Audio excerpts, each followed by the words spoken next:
کیسا بے بس انسان کے لیے کوئی عمل بتائیں جو ہر معاملات میں بے بس ہو اور اس کی مشکلات جو بڑھ رہی ہوں دور نہ ہو رہی ہوں، اس کے لیے کوئی عمل بتائیں کہ اس کی مشکلات جو ہیں وہ دور ہو جائیں۔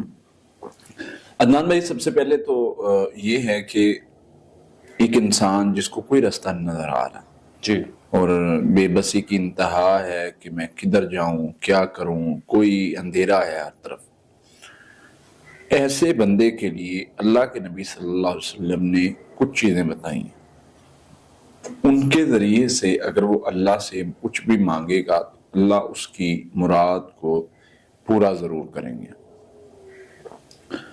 سب سے پہلے تو اس میں بھی ایک کرائیٹیریا ہے کہ بے بس انسان واقعتاً بے بس ہے، پریشان ہے، تکلیف میں ہے، اس کی دعا نہیں قبول ہو رہی، وہ جو مانگ رہا ہے اس کو مل نہیں رہا جو وہ چاہ رہا ہے۔ سب سے پہلے تو اس کا کرائیٹیریا یہ ہے کہ جو وہ مانگ رہا ہے وہ ممکنات میں سے ہو۔ اچھا، اب ایک بندہ اٹھے گاؤں کا اور روزانہ ساری رات قیام کرے اور تہجد پڑھے اور کہے کہ اللہ میں نے جو ہے وہ امریکہ کا صدر لگنا ہے، ٹھیک ہے، تو اللہ نے جو چیزیں ایک دائرے میں رکھی ہیں نا اس میں سے اس دائرے میں رہ کے، کیونکہ ایک حدیث بھی میں نے پڑھی تھی غالباً مجھے اس کا مفہوم یاد ہے کہ انسان قیامت کے نزدیک نا لوگ دعاؤں میں بہت زیادہ مبالغہ کریں گے جس کی وجہ سے ان کی دعائیں قبول نہیں ہوں گی۔ مبالغہ یعنی بڑھ جائیں گے آگے۔ ایک بندہ ہے کما رہا ہے، وہ کسی شادی شدہ کو مانگی جا رہا ہے دعا میں، ٹھیک ہے، تو یہ تجاوز کرنے والی دعا ہے نا جو پوسیبل نہیں ہے۔ اب اس لحاظ سے بندہ روئی جائے اللہ کے سامنے، اللہ بھائی اللہ کو جو ہے سب سے ناپسند چیز تو طلاق ہے اور آپ کسی کی طلاق دلوانے کے لیے دعا کیے جائیں، تو اس طرح مطلب سب سے پہلے تو یہ چیز کو مد نظر رکھیں کہ یہ کرائیٹیریا ہے، اس دائرے میں رہ کر آپ نے مانگنا ہے، اس دائرے میں رہ کر۔ دوسری چیز، کوئی مشکل ہے، کوئی تنگی، کوئی پریشانی، آپ کو رستہ ہی نہیں مل رہا کہ بھائی اس کا کوئی حل ہی نہیں ہے، ایک دعا اللہ تعالیٰ نے سکھائی ہے جو نبی صلی اللہ علیہ وسلم نے بتلائی ہے۔ اچھا، وہ دعا ہے لا الہ الا انت سبحانک انی کنت من الظالمین، جس کو آیت کریمہ میں بولا جاتا ہے۔ اللہ تعالیٰ فرماتے ہیں کہ میرے یونس نے اس دعا کے ذریعے مجھے پکارا تو میں نے اس کو مچھلی کے پیٹ سے نجات دی، باہر نکالا۔ اچھا، وہ کتنے دن رہے یہ ایگزیکٹ تو نہیں جانتے ہم، بعض نے 6 ماہ کہا ہے، بعض نے 40 دن کہا ہے، بعض نے 7 دن، بہرحال ایک دن کے بعد بھی اگر بندہ زندہ واپس آ جائے تو یہ ایک بڑی حیرت انگیز بات ہے۔ صحیح بات، پانی کے اندر کوئی کشتی نہیں، کوئی رستہ نہیں، کوئی کچھ نہیں، اور وہ بندہ جو ہے وہ واپس آ جاتا ہے، صحیح بات، تو یہ ایک بڑی عجیب یعنی کنڈیشن بن جاتی ہے۔ اب اللہ فرما رہے ہیں کہ اگر میرا یونس اس دعا کے ذریعے یا ان الفاظ کے ذریعے ہمیں نہ پکارتا تو وہ قیامت کے دن تک ہو سکتا ہے وہاں پر ہی رہتا۔ اچھا، کتنی بڑی بات اللہ نے قرآن پاک میں سمجھائی ہے یہ بات۔ ان الفاظ کی پاور کا آپ اندازہ کر سکتے ہیں کہ ہم نے ان الفاظ کی وجہ سے ان کو نکالا ہے۔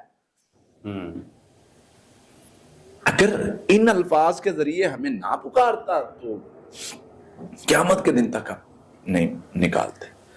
تو پتہ یہ چلا کہ ان الفاظ میں کچھ تو ایسا ہے نا جس سے اللہ فرما رہے ہیں کہ میں نے ان الفاظ کی وجہ سے، الفاظ کیا ہیں؟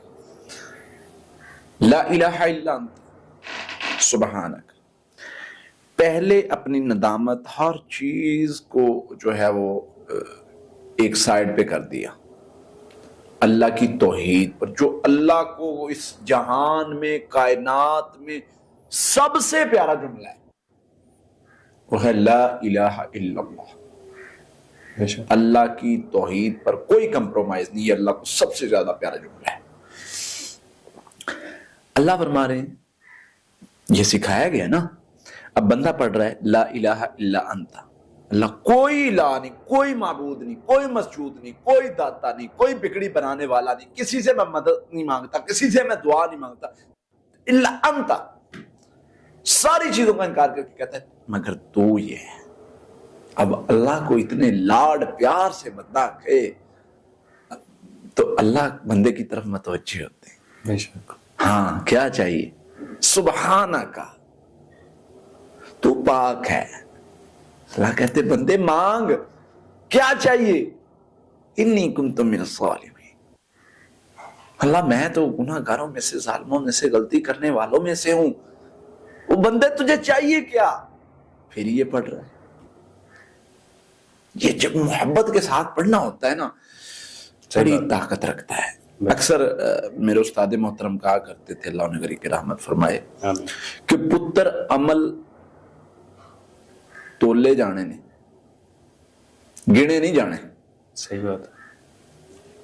بات نہیں سمجھ آئی کیا فرما رہے ہیں، کیا کر رہے ہیں۔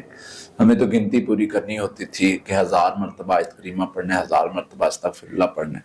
وہ کہتے پتر ایک بار پڑھنے سے، پھر وہ حدیث ہم نے جب پڑھی نا تو سمجھے، ایک بار پڑھنے سے 99 رجسٹر گناہوں کے، وہ ایک کلمہ لا الہ الا اللہ کا ان 99 رجسٹروں سے بھاری ہوگا جو گناہ سے بھرے ہوں گے لکھے ہوئے۔ ادھر 1000 بار پڑھنے والے کا بھی پلڑا نہیں بھاری ہو رہا۔ وجہ کیا ہے؟ وہ دل سے پڑھ رہا ہے، محبت سے پڑھ رہا ہے، اس چیز کو اپنے اندر ظاہر کروا رہا ہے۔ یہ نہیں ادھر میں غیر اللہ سے مانگ رہا ہوں دعائیں مرادیں اور میں کہوں لا الہ الا اللہ، یہ تو منافقت ہے۔ بے شک۔ ادھر میں کہوں ایاک نعبد و ایاک نستعین، تو تیری عبادت کرتے تو اس سے مدد مانگتے ہیں، ادھر باہر نکل کے میں غیر اللہ کی مدد سے مدد کے نعرے لگاؤں، یہ منافقت ہے۔ اب جب بندہ ان کلمات سے مانگتا ہے، اللہ کے نبی صلی اللہ علیہ وسلم کی حدیث ہے، فرمایا ان کلمات کو پڑھنے کے بعد اللہ سے بندہ کچھ بھی مانگے، اللہ اس کی دعا کو رد نہیں کرتے۔ بے شک۔ یار کچھ لفظ ایسے ہوتے ہیں جن میں لاڈ بڑا بھرا ہوتا ہے، یہ لفظ وہ ہیں جن میں بندہ اپنی ندامت جو ہے نا انسان کی، اللہ کو یہ پسند ہے بس۔ فرمایا سارے گناہ کر کے آ گیا ہے، من گیا میرے سامنے، اللہ کیا ہے، یہ بھی ہو گیا وہ بھی ہو گیا، انسان ہوں نا، غلطی کا پتلا ہو گیا ہے، معاف کر دے، معاف کر دی، چل۔ پھر اور زیادہ نادم ہے، رونے سے چپ ہی نہیں کر رہا، اپنی غلطی پہ اپنے آپ کو کوسی جا رہا ہے۔ چل یار تیرے گناہ تھے نا، نیکیوں میں بدل دیے، یہ میرے اللہ کی رحمت۔ بے شک۔ تو یہ ایک ایسا عمل ہے، لا الہ الا انت سبحانک انی کنت من الظالمین۔ آپ اس کو روٹین بنا لیں، ہر نماز کے بعد تسبیح پڑھ لیں، صبح شام 5 تسبیحیں پڑھ لیں اپنی روٹین کے مطابق، اور اس کے ساتھ استغفار ملا لیں۔ کوئی بندہ کہتا ہے نا میرا کوئی کام نہیں ہوتا، میں اس کو یہ دے دیتا بس، مطلب بندہ بے بات سنو کہتا ہے جی میں نے ہر دنیا کا وظیفہ کر لیا، تو میں نے کہا بھائی اس سے اچھا وظیفہ مجھے نہیں پتا۔ آپ یہ پڑھیں اور پھر دیکھیں اللہ کی رحمت کیسے ہوتی ہے۔ شروع والی بات دوبارہ کرائیٹیریا ہے، عمل جو پڑھ رہے ہیں وہ عمل میں بھی ہو۔ صحیح بات ہے۔ اور پڑھ کس لیے رہے؟ مقصد ٹھیک ہو، جن پکڑنے کے لیے نہیں، ٹھیک ہے؟ جن مجھے نظر آئے میرا نتی ہو جائے، یہ فضول کی جو ہوں گی نا اس طرح کی باتیں، تو پھر وہ چیزیں نہیں ہوں گی۔ تو یہ بہت قیمتی عمل ہے، اس کو اپنے وہ لائیں تو انشاءاللہ بہت فائدہ ہوگا۔ انشاءاللہ۔ بہت بہت شکریہ۔